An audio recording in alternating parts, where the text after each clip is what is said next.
आज मैं आपके सामने ये बताने के लिए आया हूं कि कैसे कुचक्र रचकर, कैसे दुर्भावनापूर्ण तरीके से साजिश रचकर इस देश के बेटे, दिल्ली के बेटे अरविंद केजरीवाल को गिरफ्तार किया गया है। और ये कितनी बड़ी साजिश है, इसका एक एक करके आपके सामने मैं खुलासा करूंगा। जो मुख्यमंत्री दिल्ली के 2 करोड़ लोगों की शिक्षा के लिए, स्वास्थ्य के लिए, बिजली के लिए, पानी के लिए, माताओं बहनों को बस की फ्री यात्रा देने के लिए काम कर रहा है, उस मुख्यमंत्री को जेल में डालने के पीछे कितनी गहरी और बड़ी साजिश रची गई है, इसका एक एक करके आपके सामने खुलासा करूंगा। और दूसरी बात, ये शराब घोटाला ये शराब घोटाला दुनिया की सबसे बड़ी पार्टी भारतीय जनता पार्टी ने किया है। और इसके अंदर कोई छोटे मोटे लोग शामिल नहीं है, इसका भी खुलासा करूंगा आज। इसके अंदर कोई छोटे मोटे लोग शामिल नहीं हैं, भारतीय जनता पार्टी के शीर्ष नेतृत्व के लोग इसमें शामिल हैं। मैं एक एक करके बताता हूं आपको। एक व्यक्ति है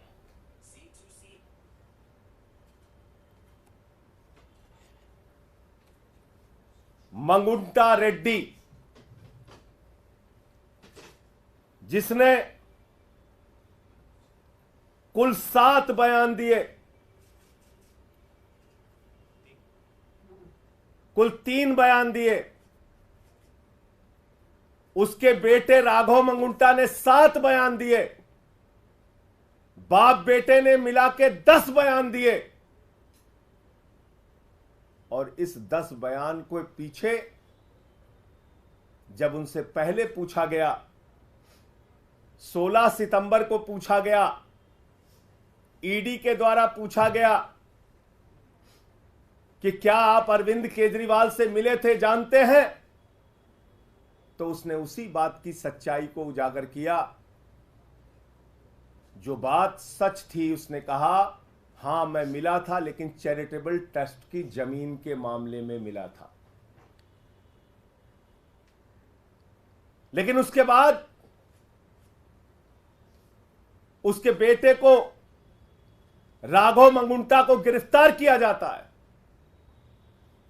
राघव मंगुंटा को जेल के अंदर रखा जाता है, 5 महीने तक जेल में रखा जाता है। और तब वो अपना बयान बदल देता है। 16 सितंबर पर पहली बार कार्रवाई होती है मंगुंटा रेड्डी सांसद पर, रेड होती है 16 सितंबर 2022 को। और 10 फरवरी तक लगातार उसको कहा जाता है बयान दो, बयान दो, बयान दो केजरीवाल के खिलाफ। वो बयान नहीं देता तो 10 फरवरी को उसके बेटे राघव मंगुंटा को गिरफ्तार कर लिया जाता है। और 10 फरवरी से लेकर 16 जुलाई तक 7 बयान लिए जाते हैं राघव मंगुंटा के, मंगुंटा रेड्डी सांसद के बेटे राघव मंगुंटा के। कितने बयान? 7 बयान।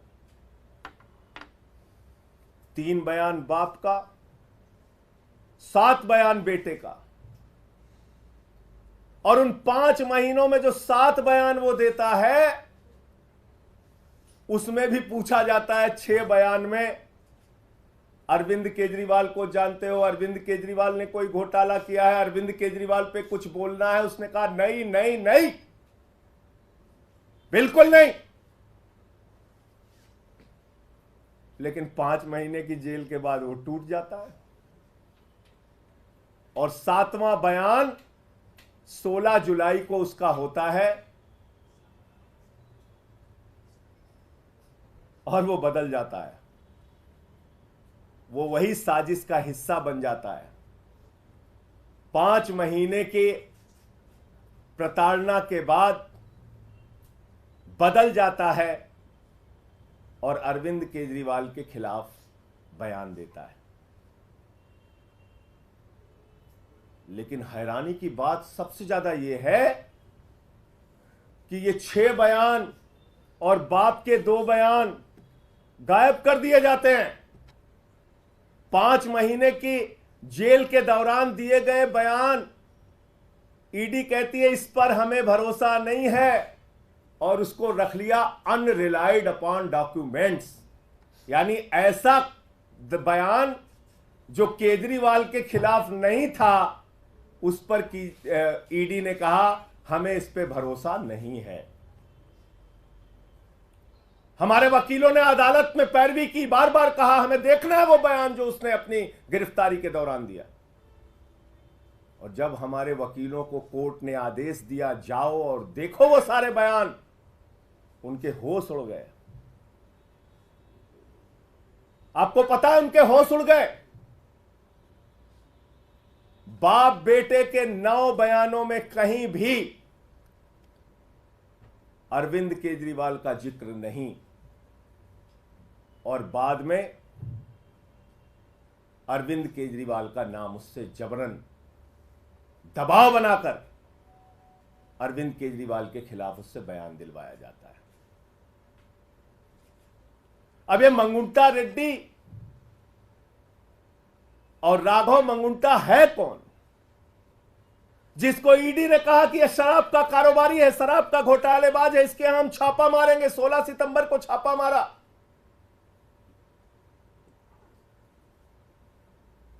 मैं चाहूंगा ये तस्वीर आप लोग जरूर ध्यान से देखिए। ये भारत के प्रधानमंत्री नरेंद्र मोदी जी के साथ गलबहियां करते हुए, उनसे मिलते हुए ये तस्वीर आप जरूर देखिए। ये है मंगुंटा रेड्डी सांसद, जिनकी तस्वीर है भारत के प्रधानमंत्री के साथ। यह है मंगुंटा रेड्डी जिनकी तस्वीर है भारत के प्रधानमंत्री के साथ। 16 जुलाई जब यह हमारे खिलाफ बयान देता है, अरविंद केजरीवाल और के खिलाफ बयान देता है, अरविंद केजरीवाल और आम आदमी पार्टी को खत्म करने की भाजपा की साजिश में शामिल हो जाता है, तो 18 जुलाई को इसकी बेल हो जाती है। 18 जुलाई को इसकी जमानत हो जाती है। आप समझ पा रहे हैं इतनी बड़ी साजिश। एक आदमी जिसको खुद ईडी कह रही है ये शराब का घोटालेबाज है, शराब का घोटालेबाज है, उसका क्या रिश्ता है भारत के प्रधानमंत्री के साथ। और इतना ही नहीं, आज की तारीख में वो टीडीपी से चुनाव लड़ रहा है और भारत के प्रधानमंत्री की तस्वीर लगाकर जनता से वोट मांग रहा है। मैं चाहता हूं वो भी आप दिखाइए। ये देखिए आप, इसको टीडीपी का टिकट मिला हुआ है, भारत के प्रधानमंत्री की तस्वीर लगाकर वोट मांग रहा है। जिसको भाजपा कहती है घोटालेबाज है ये, जिसको कहती है ईडी कि हम इस पे कार्रवाई करेंगे, हम इसको गिरफ्तार करेंगे, हम इसको जेल में डालेंगे, जब उसने केजरीवाल के खिलाफ बयान दे दिया तो वो नरेंद्र मोदी जी की तस्वीर लगाकर जनता से वोट मांग रहा है भारत के लोकतंत्र में। यह इस केस की सच्चाई देश के लोगों जान लो। आपके नेता अरविंद केजरीवाल के खिलाफ जो व्यक्ति बयान देता है यह है, और जो बयान छिपा लिया जाता है ईडी के द्वारा हमारे वकीलों के दबाव में, कोर्ट के आदेश के बाद जब वो बयान देखते हैं जाकर ईडी के दफ्तर पर, जिसको अनरिलाइड डॉक्यूमेंट में ईडी ने रखा है, यानी कि ऐसा डॉक्यूमेंट जिस पे भरोसा नहीं है, शुरुआती सारे बयान जिस पे भरोसा नहीं है, वो बयान जो उसने सही सही बताया था उस पर कह दिया हम इस पे भरोसा नहीं, उसको छुपा लिया, बोले छुप जाओ बेटा। अब इसमें एक और ये है मंगुंटा रेड्डी सांसद, और ये है भारत के प्रधानमंत्री के साथ उनकी तस्वीर, और ये है वो चुनाव प्रचार कर रहा है, टीडीपी से चुनाव लड़ रहा है, और ये है भारत का प्रधानमंत्री। इस फोटो में सबसे ऊपर उनकी तस्वीर है, वोट मांग रहे हैं कि मोदी जी के नाम पे हमको वोट दे दीजिए।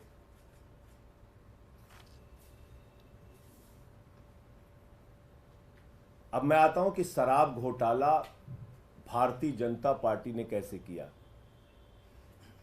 अब एक शख्स आता है शराब का कारोबारी, जिसको कहती है भारतीय जनता पार्टी घोटालेबाज है, घोटालेबाज है, घोटालेबाज है, शरद रेड्डी। शरद रेड्डी के घर पे 9 नवंबर को छापा होता है 2022 में।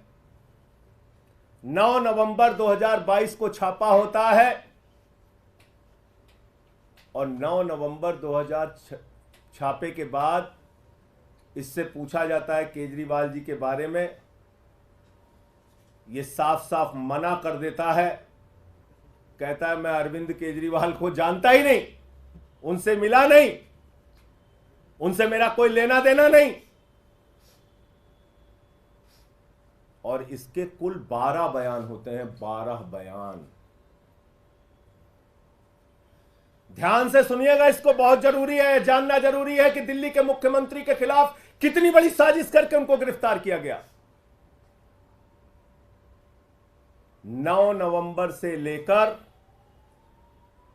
इससे पूछताछ के दौरान इसको जो भी दबाव बनाया गया, इसने मना किया। फिर इसकी 10 नवंबर को गिरफ्तारी हो जाती है। 10 नवंबर को गिरफ्तारी हो जाती है और 10 नवंबर की गिरफ्तारी के बाद इसने कुल 25 अप्रैल तक, यानी कि 6 महीने इसको जेल में रखा गया। इससे बार बार कहा गया बयान दो केजरीवाल के खिलाफ, बयान दो केजरीवाल के खिलाफ, इसने नहीं दिया। 12 बयान इसने कुल दिया और 6 महीने के बाद जब इससे कहा गया बयान दो वरना जिंदगी जेल में सड़ जाएगी, बयान दो वरना जिंदगी जेल में सड़ जाएगी। अब वो कोई संजय सिंह तो है नहीं, वो शरद रेड्डी है, टूट गया।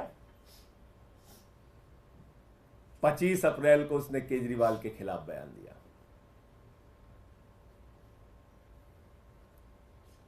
अब हमारे वकील फिर परेशान हुए कि जिस व्यक्ति ने केजरीवाल के खिलाफ बयान दिया उसके 10 बयान को अनरिलाइड डॉक्यूमेंट में ईडी ने क्यों डाल दिया। उन्होंने फिर कोर्ट में एप्लीकेशन लगाई, जांच के आदेश मिले। हमारे वकील गए, उन्होंने देखा, ईडी के दफ्तर में जांच के आदेश मिले, वकील गए, उन्होंने देखा, सारे 10 के 10 बयान पढ़े, वकीलों के होश उड़ गए। 10 बयानों में केजरीवाल का नाम नहीं और 10 बयान जो केजरीवाल का जो के खिलाफ नहीं थे उस पे ईडी ने कहा इस पे भरोसा नहीं, भरोसा नहीं, भरोसा नहीं। और जैसे ही उसने 25 अप्रैल को अरविंद केजरीवाल के खिलाफ बयान दिया, उसकी बेल हो जाती है, उसकी बेल हो जाती है। अब ये शरद रेड्डी, जिसको भारतीय जनता पार्टी कहती है ये शराब का घोटालेबाज है, ये शरद रेड्डी जिसको भारतीय जनता पार्टी कहती है शराब का बहुत बड़ा घोटालेबाज व्यक्ति है, ईडी कहती है शराब का घोटालेबाज है, उसको गिरफ्तार करती है, 6 महीने जेल में रखती है, केजरीवाल के खिलाफ बयान लेने के लिए बार बार कहती है, 10 बार वो कहता है नहीं नहीं नहीं, केजरीवाल से कोई मतलब और रिश्ता नहीं। 10 बयान के बाद जब टूट गया और इसने केजरीवाल के खिलाफ बयान दे दिया, 6 महीने की जेल के बाद इसको बेल हो जाती है।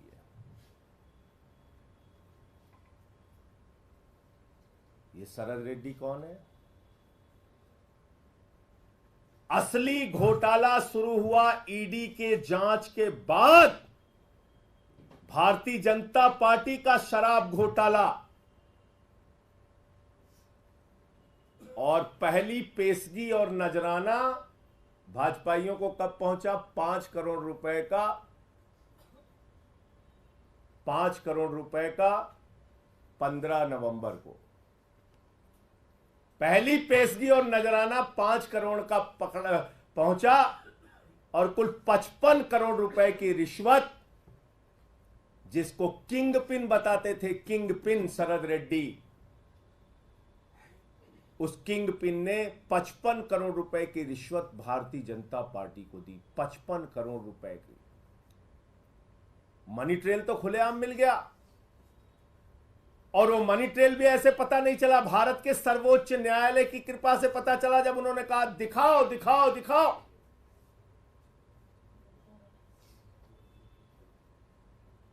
तो 21 मार्च को शाम को 6:50 पे मजबूरी में सारे डिटेल डालने पड़े वेबसाइट पे, बताना पड़ा कि ये शरद रेड्डी है शराब का घोटालेबाज, किंग पिन जिसको कह रही थी ईडी।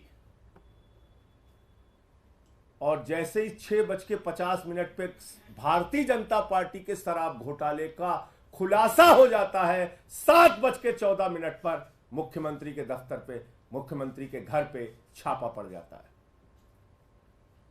क्योंकि आप मीडिया में चर्चा करते, आम आदमी पार्टी मुद्दा उठाती कि भाई शराब का घोटाला तो बीजेपी ने किया है। 21 मार्च को शाम को 6:50 पे इसका खुलासा हो जाता है। 55 करोड़ रुपए की रिश्वत भाजपा ने ली है, इस बात का खुलासा हो जाता है। उस खबर से ध्यान हटाना है, जनता का ध्यान भटकाना है। पहुंच गए केजरीवाल के घर और 7:14 पे छापा मार दिया। कहा गया ईडी के अधिकारियों को, जाओ जल्दी, वरना तो हमारा घोटाला खुल गया है तो बड़ा गड़बड़ हो जाएगा। और 2.5 घंटे की पूछताछ में जो 10 सम्मन दे रही थी ईडी, और हम कह रहे थे आम आदमी पार्टी को एक खत्म करना चाहते हैं, अरविंद केजरीवाल को गिरफ्तार करना चाहते हैं, वो बात सच निकली और अरविंद केजरीवाल जी को 2 घंटे की पूछताछ के बाद गिरफ्तार कर लिया गया। तो असली बात यह है कि यह शराब घोटाला भारतीय जनता पार्टी ने किया है, और यह शराब घोटाला ईडी के जांच के बाद शुरू हुआ है, और दिल्ली के मुख्यमंत्री के खिलाफ गहरी साजिश के तहत ऐसे बयान छिपा लिए गए, अनरिलाइड अपॉन डॉक्यूमेंट में डाले गए, जो बयान केजरीवाल के खिलाफ नहीं थे, और दबाव बनाकर जो बयान लिया गया वो बयान आधार बनाया गया, झूठा बेबुनियाद आधार।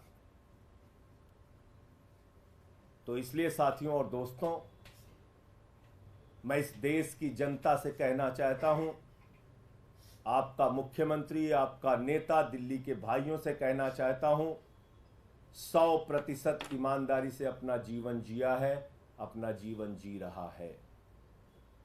अरविंद केजरीवाल पर ना कोई दाग पहले था और न जीवन में कभी रहेगा।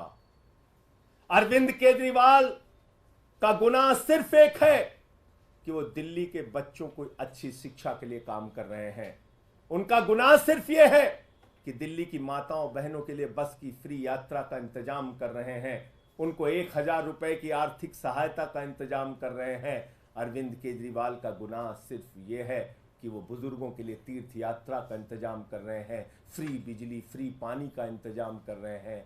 एक ऐसी सरकार जो दुनिया में, देश में सबसे बेहतरीन तरीके से काम कर रही है, उसके पीछे ये बड़ी गहरी साजिश करके उनको गिरफ्तार किया गया है। और ये सारी तारीखें और ये सारे बयान चिल्ला चिल्ला कर ये कह रहे हैं कि ये साजिश है और साजिश है। आप लोगों को जो भी प्रश्न पूछना है सवाल पूछिए, मैं एक एक चीज का जवाब दूंगा। संजय जी, इसके अतिरिक्त ईडी के द्वारा ये भी कहा जा रहा है कि शराब घोटाले का पैसा हवाला कारोबारी के जरिए गोवा में पहुंचा 45 करोड़। आपके जो कैंडिडेट्स थे उनके पास वो पैसा कैश में पहुंचा और वहां के चुनाव में खर्च हुआ, ये इसके इतर बता रही है। और उसके बाद जो मनीष जी के सेक्रेटरी थे उनके बयान का भी जिक्र कर रही है ईडी। मनीष जी के सेक्रेटरी के बयान पर अरविंद केजरीवाल जी ने भी कोर्ट में अपना पक्ष रखा था। बहुत सारे लोग मिलने जाते हैं अरविंद केजरीवाल जी के मुख्यमंत्री आवास पे, उप मुख्यमंत्री जाते हैं, सेक्रेटरी जाते हैं, और उसमें कौन से कागज का वो जिक्र कर रहा है, कौन सा कागज दिया। तो मेरे ख्याल से ये बातें झूठ और बेवकूफ़ी की एक पराकाष्ठा है जिसको तैयार किया है। घोटाला तो 55 करोड़ का सीधे साफ साफ दिख रहा है। यहां भारतीय जनता पार्टी का शराब घोटाला दिख रहा है। कितने छापेमारी की इन नेताओं के घर पर, भाजपा के नेताओं के घर पे। क्या बीजेपी के शीर्ष नेतृत्व को जाने बगैर 55 करोड़ रुपए मिल गए? उनको मालूम नहीं है 55 करोड़ रुपए पहुंच गए उनको। इस शराब घोटाले पे क्या कार्रवाई की ईडी ने, सीबीआई ने? आप बताइए मुझे।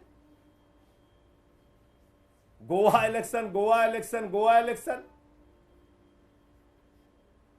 जब मैंने आपको बता दिया जिन लोगों ने केजरीवाल का नाम लिया, कैसे लिया, कितने दबाव में लिया, और पहले क्या बोला, बाद में क्या बोला, ये सारा कुछ बता दिया, तो उसमें गोवा की कहानी तैयार करो कि जो कोई भी झूठी कहानी तैयार करो, इसका क्या लेना देना है? और कोई प्रश्न? सर, ये भी अब तर्क लगाया जा रहा है कि आपके खाते में, क्योंकि जो पूरा ईडी का इन्वेस्टिगेशन है, दावा है 100 करोड़ का किकबैक, 45 करोड़ गोवा में, तो चुनावों के बाद आम आदमी पार्टी का खाता फ्रीज किया जा सकता है क्योंकि बेनिफिशियरी आप कह रहे हैं कि भारतीय जनता पार्टी का खाता सीज किया जा सकता है? मुझे ऐसा नहीं लगता, क्योंकि 55 करोड़ की रिश्वत तो उनको मिली है, उनके खाते में गई है। गड्डियां गिनी है भाजपाइयों ने 55 करोड़ की।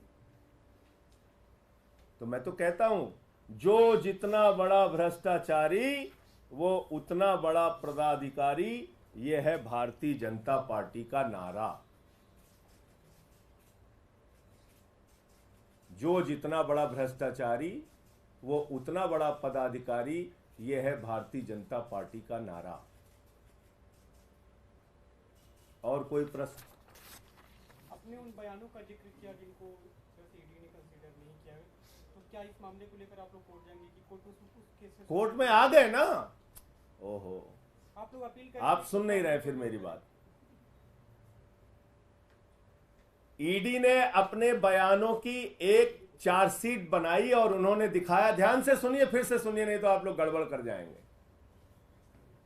ईडी ने अपने बयानों की एक सूची बनाई जिसमें उन्होंने कहा रिलाइड अपॉन डॉक्यूमेंट, यानी ऐसे डॉक्यूमेंट, ऐसे कागजात जिस पे हमें भरोसा है, और अनरिलाइड अपॉन डॉक्यूमेंट जिस पे हमें भरोसा नहीं है, और उसको छिपा के रख लिया।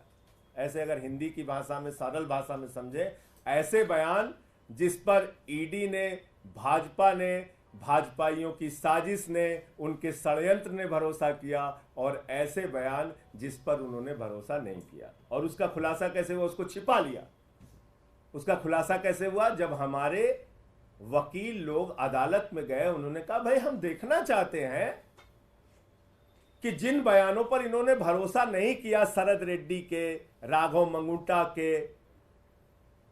मंगुंटा रेड्डी के, वो बयान आखिर है क्या? अनरिलाइड में क्यों उसको रखा है? उस पर आपने क्यों रिलाई नहीं किया? तो पता चला उस पर रिलाई इसलिए नहीं किया क्योंकि वो शुरुआती बयान थे, और शुरुआती बयान में जब उसकी गिरफ्तारी नहीं हुई थी, या गिरफ्तारी के दौरान भी लगातार जो बाकी बयान लिए गए, उसमें बार बार उसने बयान तो दिया लेकिन अरविंद केजरीवाल का नाम नहीं लिया। और कुछ बयान तो ऐसे हैं जिसके तथ्य जब आप पढ़ेंगे तो आप हैरान हो जाएंगे। पूछा जाता है केजरीवाल जी से मिले, केजरीवाल जी को जानते हैं? नहीं जानते हैं, नहीं मिले। बाद में कहानी तैयार की जाती है। अब ये क्लियर हो गया, मैं फिर से दोहराऊं। सर, कल एलजी ने भी एक चिट्ठी लिखी है गृह मंत्रालय को, उसमें कहा है कि तमाम जो केस कोर्ट को भेजे जाते हैं आम आदमी पार्टी सरकार की तरफ से, इसमें शराब नीति वाला मामला भी है, गुमराह किया जाता है कोर्ट को, कोर्ट का वक्त बर्बाद किया जाता है। देखिए भाई, एलजी साहब कैसे काम करते हैं ये एक सर्वविदित सत्य है। वो किसी ऊपर के डायरेक्शन लेके काम करते हैं, उस हिसाब से अपना काम चलाते हैं। जो घोटाला रहेगा उस पे घोटाला। अब इस पे क्यों नहीं चिट्ठी लिखी एलजी साहब ने? 55 करोड़ रुपए की खुलेआम रिश्वत, रंगदारी जिसको कहा जाता है यूपी बिहार के भाषा में, रंगदारी खाई है भाजपाइयों ने। पहले नजराना पेशगी लिया 5 करोड़ का, फिर अलग अलग किस्तों में 55 करोड़ की रिश्वत ली। 55 करोड़ की रिश्वत बगैर प्रधानमंत्री की जानकारी के ले ली गई, बगैर नड्डा जी के जानकारी के ले ली गई, बगैर अमित शाह जी के जानकारी के ले ली गई। 55 करोड़ की रिश्वत, और रिश्वत तो छुपी हुई थी। वो तो सर्वोच्च न्यायालय का धन्यवाद दीजिए कि उन्होंने कहा तुम्हें जग जाहिर करना पड़ेगा कि कहां कहां से कितना पैसा खाया। तो बताइए, क्या एलजी को इस पे चिट्ठी नहीं लिखनी चाहिए कि एक शराब घोटालेबाज जिसको ईडी ने कहा कि वो किंगपिन है, ईडी ने उसको गिरफ्तार किया, उसने 55 करोड़ रुपए की खुलेआम रिश्वत भारतीय जनता पार्टी को दी। पूरी की पूरी भारतीय जनता पार्टी सर से लेकर पांव तक शराब घोटाले में डूबी हुई है। उस पर चिट्ठी नहीं लिखनी चाहिए एलजी साहब को? तो मैंने तो बता दिया अब आपको, इसमें कुछ डाउट तो बचा नहीं कि कितनी गहरी साजिश रची गई। और सवाल हो बताइए। इससे थोड़ा हटके कल देखा गया था कि सुनीता केजरीवाल जब पीसी कर रही थी तो 3 फोटोज लगे हुए थे भगत सिंह, बाबा साहेब अम्बेडकर के साथ केजरीवाल। सर, इसमें सवाल ये है कि भगत सिंह के ग्रैंडसन ने, यदवेंद्र संधू ने इस पे आपत्ति जताई है, कहा कि राजनीतिक पार्टियों को इस तरह से फोटो नहीं लगानी चाहिए, उन्होंने अपना जीवन देश के लिए कुर्बान किया। तो आप कह रहे हैं कि भारतीय जनता पार्टी का कोई नेता हो या देश का कोई भी नेता हो, मैं अपनी फोटो क्या देश के महापुरुषों के साथ नहीं लगा सकता? क्या देश बाबा साहब डॉक्टर भीमराव अंबेडकर जी के साथ, शहीद आजम भगत सिंह जी के साथ आप लोगों की फोटोएं नहीं होती हैं? लोग तो जाके शहीद आजम भगत सिंह की जहां तस्वीर देख लेते हैं वहां सेल्फी लेते हैं, उनके स्टैचू पे जाके सेल्फी लेते हैं, उनके साथ फोटो डालते हैं, नेताजी सुभाष चंद्र बोस के साथ फोटो डालते हैं, बाबा साहब के साथ फोटो डालते हैं। यहां तक कि अपने चुनाव प्रचार में भी नेता लोग फोटो डालते हैं महापुरुषों के साथ, क्रांतिकारियों के साथ। इसमें मुद्दा क्या है, सवाल क्या है, मुझे बताइए ना। अरविंद केजरीवाल हमारी पार्टी के मुखिया हैं और उनकी तस्वीर अगर शहीद आजम भगत सिंह जी के साथ है या बाबा साहब जी के साथ है तो ये अधिकार हर एक नागरिक को है जो महापुरुषों के साथ अपनी तस्वीर लगा सकता है।